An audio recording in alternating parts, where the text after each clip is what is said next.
OTAs and mini camps are over. Training camps don't start till July. It's summer vacation for NFL. Feels like I'm pretty safe if I want to go on Twitter right now. I shouldn't see anything too upsetting. Let's take a look here. All right. Wait, what is this? Saquon Barkley is a real threat to hold out of training camp if he and the Giants can't reach an agreement on a long-term contract by the July 17th deadline. I mean, it's okay, right? Right? While it may or may not be okay, there's actually two running backs who are definitely threatening holdouts right now. Obviously Saquon Barkley, but also Josh Jacobs. And I'd like to start with Josh Jacobs, but don't worry, I'm going to get back to Saquon Barkley. But the reason I want to start with Josh Jacobs is because he sounds serious, like Le'Veon Bell serious. He's talking about, taking a stand for the future running backs or the running backs after him or whatever it is, which sounds very similar to what Le'Veon Bell was saying back in the day. And somebody in Josh Jacobs' team needs to tell him about Le'Veon Bell because it didn't work out too well for that guy. He missed an entire season, refusing to play under the franchise tag. He did get signed by the Jets, but I don't think he got nearly the kind of money he was expecting to get. And he wasn't very good with the Jets. And really within a couple, 2 to 3 years, he was pretty much completely out of the league. And now he's boxing and getting knocked out by Adrian Peterson and random guys who shouldn't even really be in a boxing ring with anybody. But what about for us and for fantasy? Because whatever, Josh Jacobs, he wants to hold out. He wants more money. That's fine. Josh Jacobs can do whatever. But we care about our fantasy teams, right? Or at least I do. I don't really have Josh Jacobs on any teams because I was never really a big Josh Jacobs guy. But I know a lot of you do. And I know he was a guy that a lot of people were going to count on this year to be their anchor running back. So how should we be feeling right now? Well, probably not very good because, again, he sounds very serious. I mean, he's already said he is absolutely not signing the franchise tag. And I wouldn't be surprised if he actually does do a full year-long holdout. Now, what does that mean for fantasy? Well, if you're doing best ball drafts and things like that, I would definitely be limiting my exposure to Josh Jacobs. I wouldn't be completely not drafting him right now because it's only June. This can change.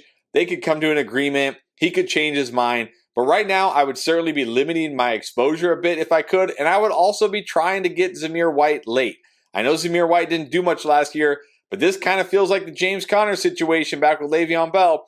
James Conner, second-year player, was forced to be the starting running back. He did pretty well that year. Volume is king. If Josh Jacobs is gone, Zamir White will get the volume. So he's a guy I would definitely be taking shots on late because all they really have behind them is Amir Abdullah and Brandon Bolden. These guys are just pass-catching backs. Maybe they go out and sign a crusty veteran, but Zamir White likely would have a clear path. So Jacobs, limit your exposure. Zamir White, maybe start taking some shots on. Now let's get back to Saquon. This is the big one, right? Because Saquon, first of all, I do have Saquon on dynasty teams. Like, I really want Saquon Barkley to play this year, and I'm sure a lot of you want Saquon Barkley to play this year as well.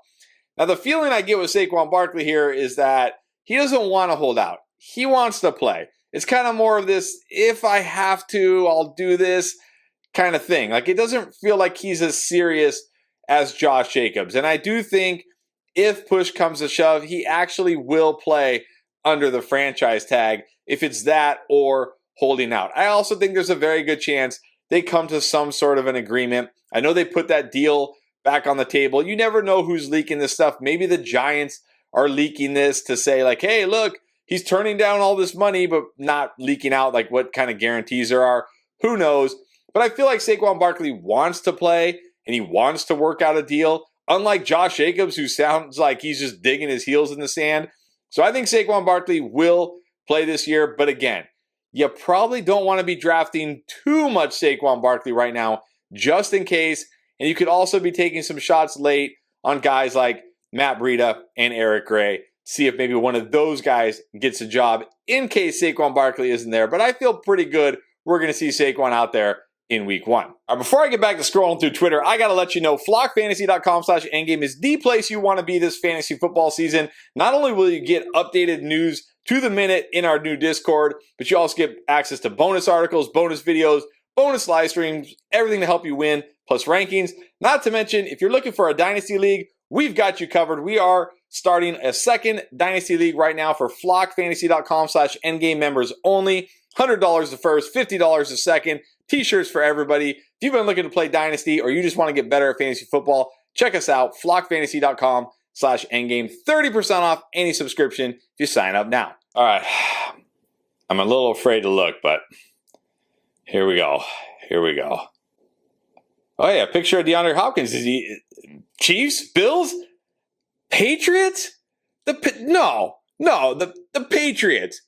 This can't be right. Why would he be going to the Patriots? What about the Patriots is luring DeAndre Hopkins other than maybe they're the only team that's paying him? Because if I recall, his list of, I guess, demands or what he wanted for on a team was stable management. Okay, the Patriots checked that box.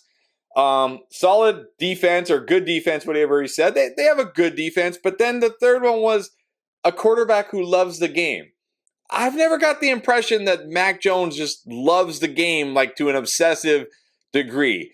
I think what DeAndre Hopkins probably should have said was, my demands are the team who's willing to pay me a lot of money, because that's what this sounds like, because you can't feel like this is a place he's going to try to win a championship. Even if they add DeAndre Hopkins, they're not going to beat the top teams in the AFC.